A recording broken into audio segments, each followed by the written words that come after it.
सांगतं शांती करणारे ते धन्य, कारण त्यांनाच देवाची मुलं म्हणतील. तुम्ही देवाची लेकरं आहात ना, याचं चिन्ह काय? शांती तुमच्यामध्ये.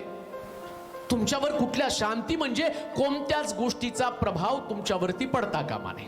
मग तुम्ही संकटात असाल, रोगामध्ये असाल, आर्थिक विवंचनेमध्ये असाल, पण तुमच्यामध्ये शांतीचं फळ आहे. शांती हे तुमचं फळ पवित्र आत्मा तुमच्यामध्ये देत आहे. आणि शास्त्र काय सांगतं माहिती का?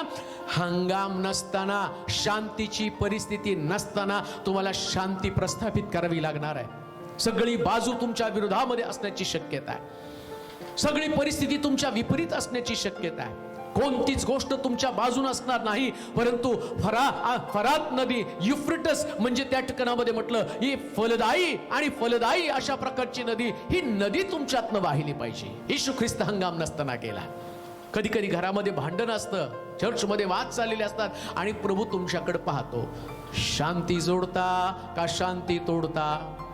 देवाचे लोक आहेत, मग तुम्हाला शांती जोडता आली पाहिजे.